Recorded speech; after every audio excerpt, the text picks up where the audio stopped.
Today, I would like to address a topic which few speak about from the minbar. It is a topic which relates to ourselves and our families, our community, and it is one which we can see quite easily how we have become ignorant about it. For if we were to ask our children, our teenagers, who was the arch enemy of Spider-Man, they would tell you it was Scorpion. And if you were to ask them who is the arch enemy of Superman, they will tell you Lex Luthor. And if you ask them who was the arch enemy of Batman, they will tell you the Joker. But if you ask them, and who is the arch enemy of humankind, they would say, don't know. Who is he? Shaitan? Yes, Satan is the spiritual enemy from the time of the creation of Adam until the end of this world. But there would be amongst us an arch enemy to humankind, about whom Prophet Muhammad ﷺ warned. And he taught us to seek refuge from this arch enemy in our daily prayers. At the end of each prayer, he used to teach a dua, the way he taught a surah from the Quran. Allahumma inni a'udhu bika min adhab jahannam wa min adhab al-qabr wa min fitnati al-mahya wal-mamat wa min sharri fitnati al-masih ad-dajjal.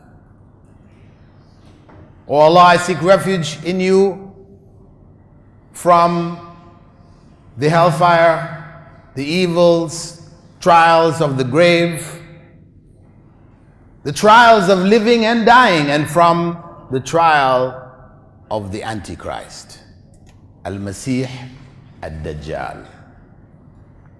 And the Prophet ﷺ warned that among the signs that Dajjal is about to come is when you no longer hear Imams speaking from the minbar about Dajjal.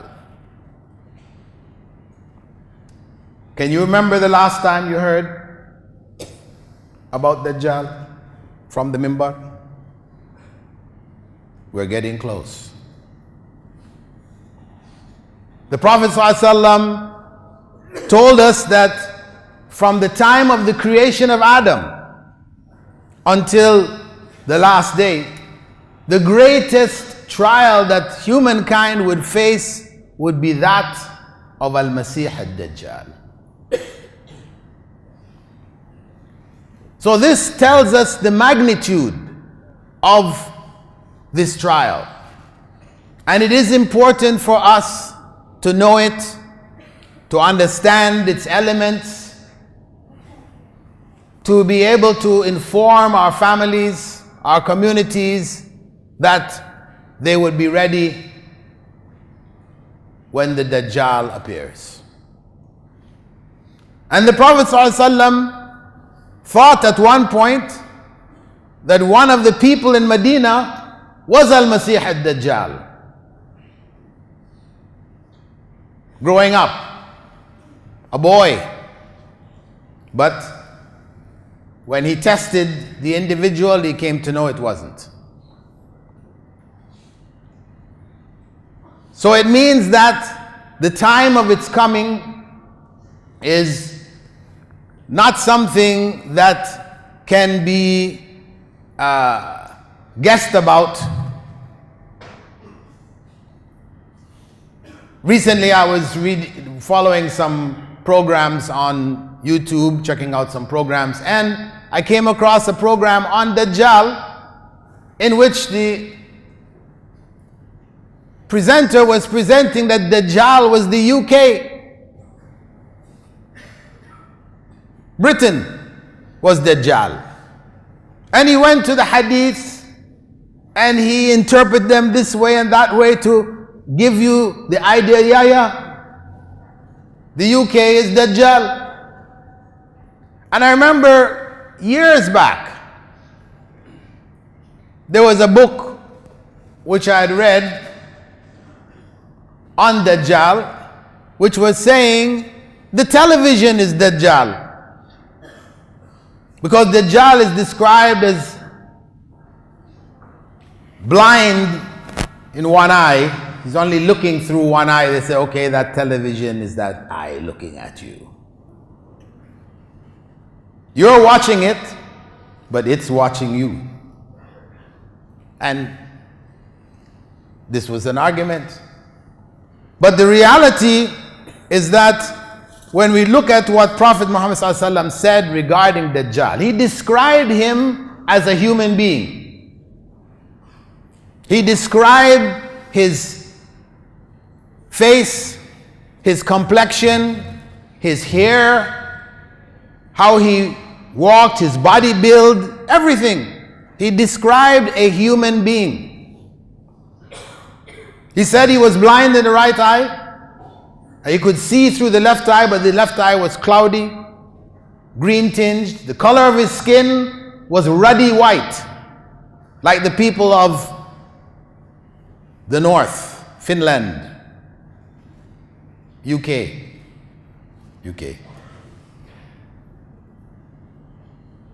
White with red. That's how he described him. He's also described as being very muscular,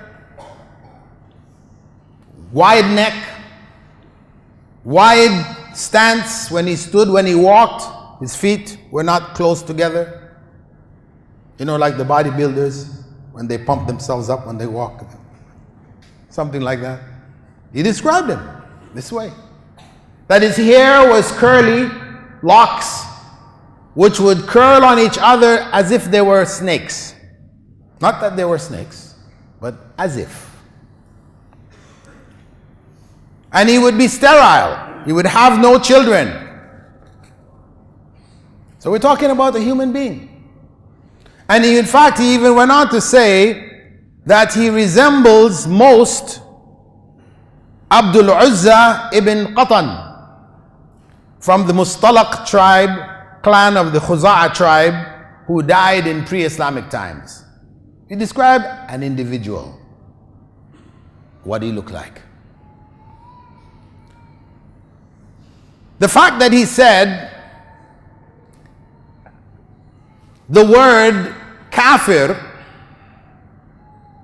would be written between his eyes, his forehead, and it would be recognizable to the believers, whether they were literate or illiterate. This is where the interpreters go off in different directions. But today, if you write the word Allah, whether somebody reads or doesn't read, Muslims, they will know it's Allah.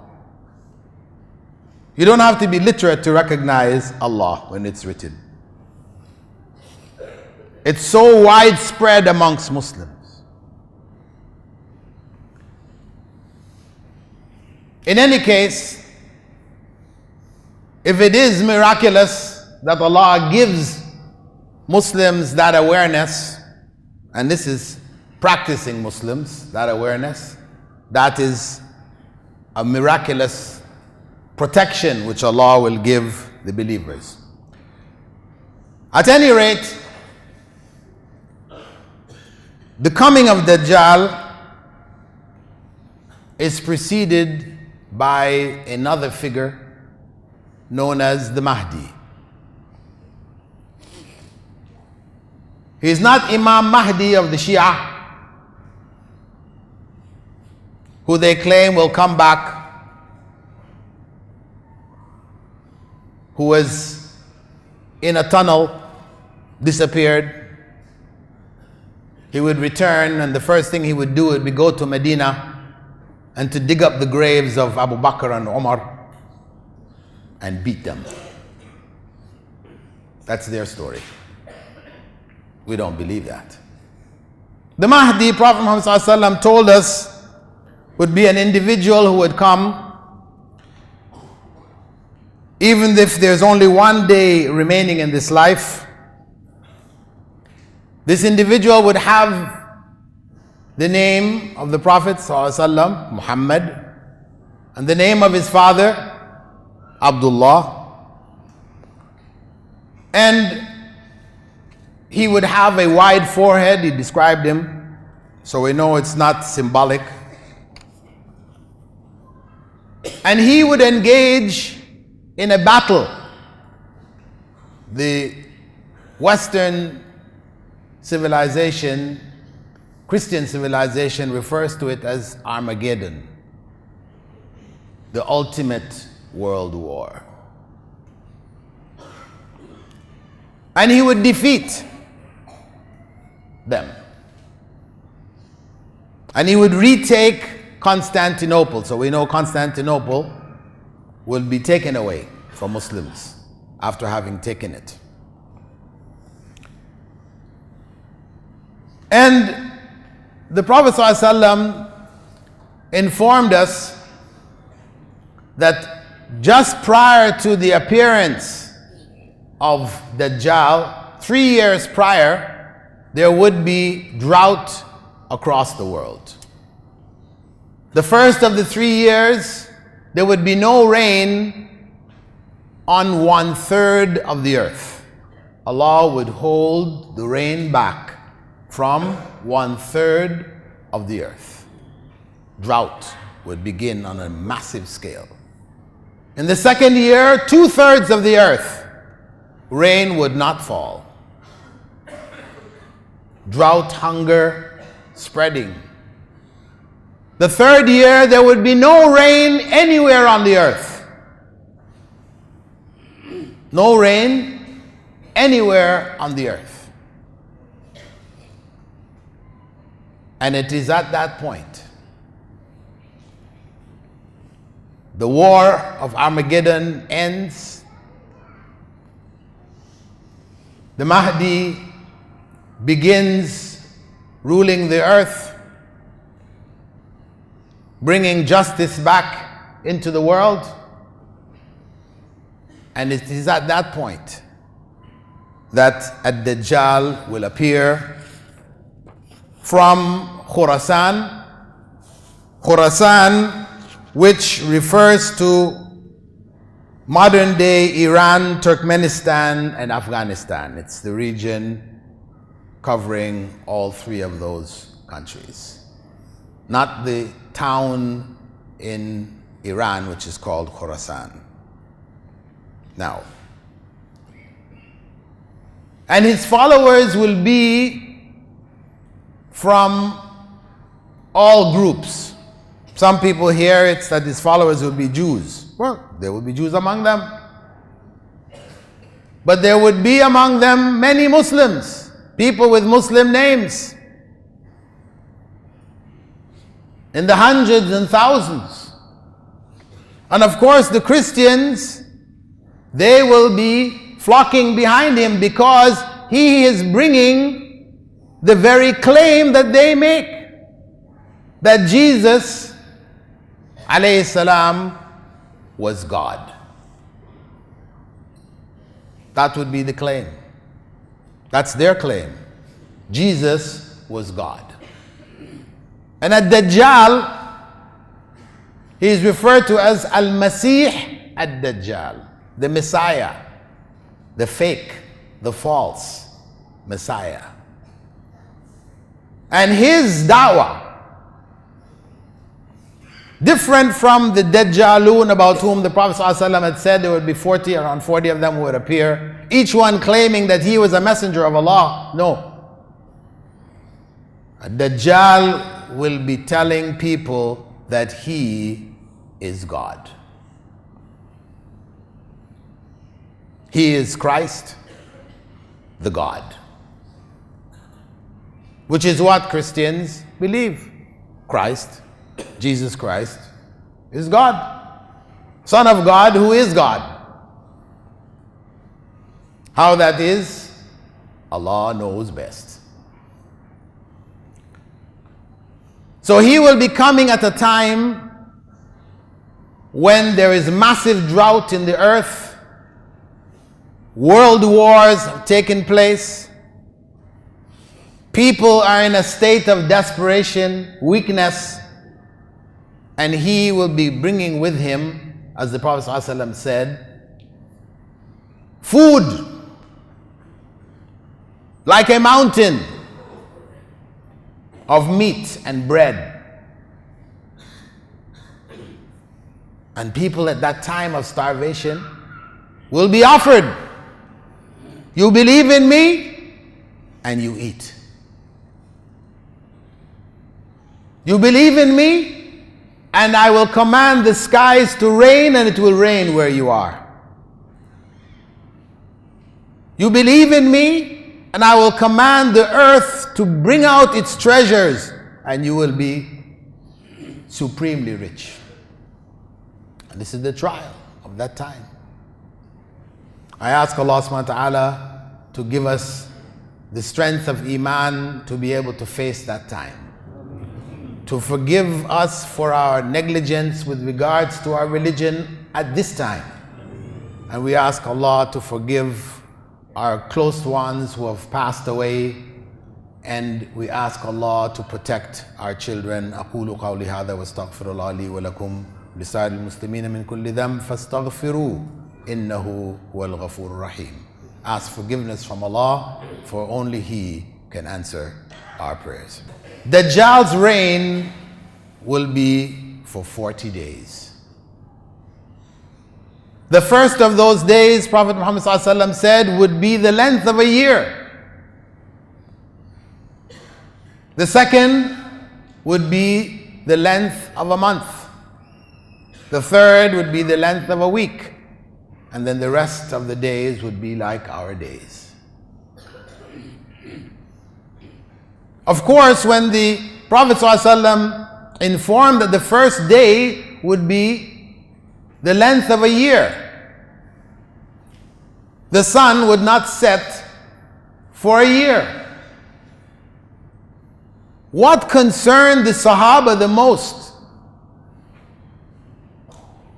was what? Salah. They asked the Prophet ﷺ, how are we going to make salah then? If there's no setting of the sun, because we are calculating our prayer times according to the rising and the setting of the sun. The Prophet ﷺ had said, calculate it.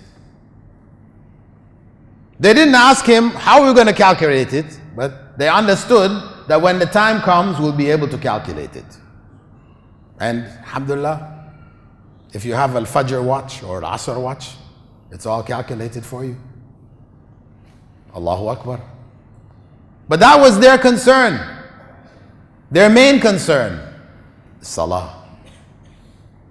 And the Dajjal would be given the ability to take life, appear to take life, and to give life. He would chop a man in half, walk between the halves, and then tell those halves to come together. They would come together. Alive. They would tell a man in front of everybody, listen, if you believe, if I bring back your father and mother your dead father and your mother, would you believe in me and accept me as your God? And the man will say, of course, if you can bring my parents back to life, who but God, Allah, could do that? And at that time, two from among the jinn will appear looking like his father and mother. And they will say to him, "Oh young son, oh sonny, believe in him. He is your God."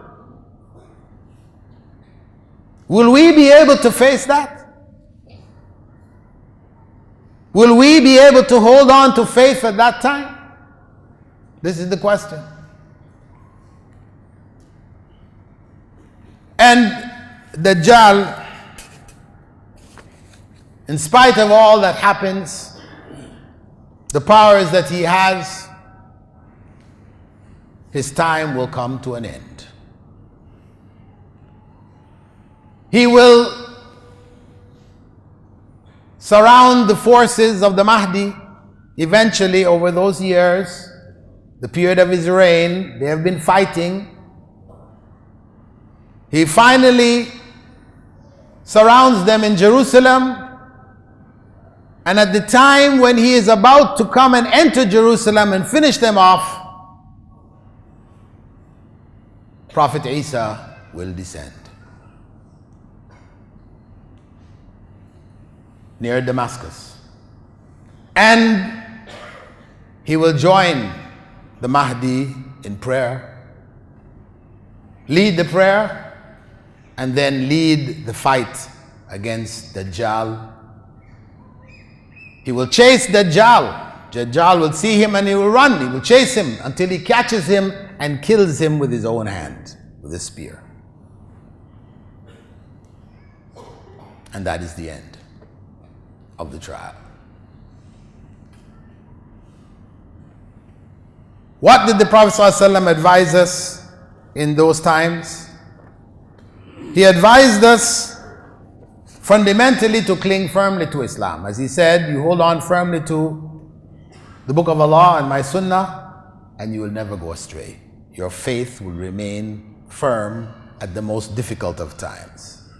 He also recommended the memorization of the first 10 or the last 10 verses of Surah Al-Kahf. And that we seek refuge with that dua that he gave us, and that we remember Allah often.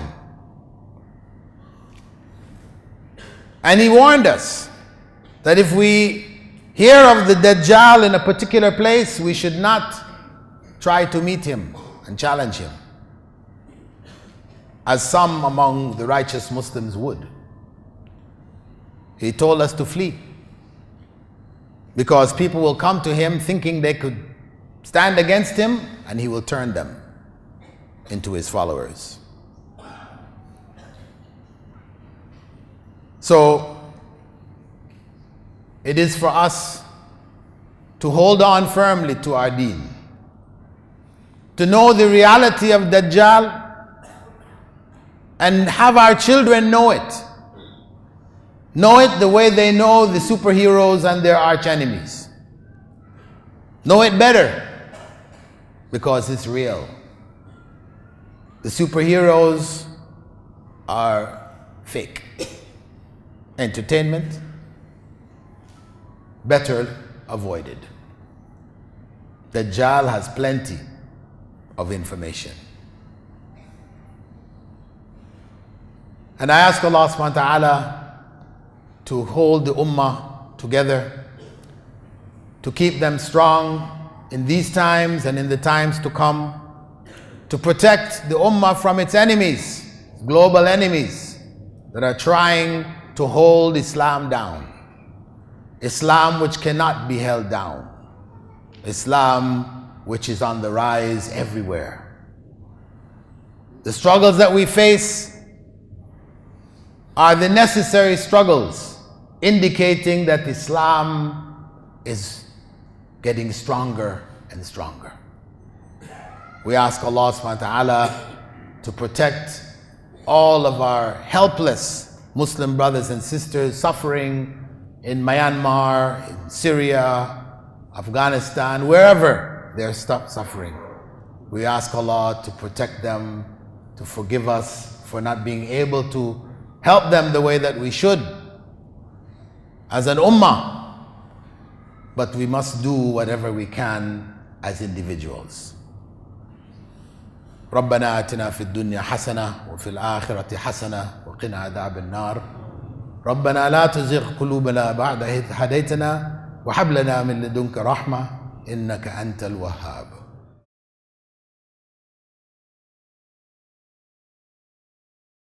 Seeking knowledge, an obligation made easy. Thought about studying for a long time? Tuition fees keeping you from actually starting? Islamic Online University has led a revolution in online learning. The world's first tuition-free degree, BA in Islamic Studies. Access the knowledge, any place, anytime, anywhere. It just doesn't get any easier than that. Classes, texts, assignments, completely online. Set your own schedule for the semester. No overseas travel required for the exams. Subjects taught by qualified English-speaking scholars. Weekly live sessions and virtual classrooms. With curricula based on those in Al Medina University in Saudi Arabia, Al Azhar University in Cairo, and other reputable institutions around the world. Why wait any longer? You pay just a symbolic registration fee and are ready to begin the adventure of higher education. The most diverse student body of any university in the world. 130,000 plus registered students from 217 countries. Log in to the website for more details. www.islamiconlineuniversity.com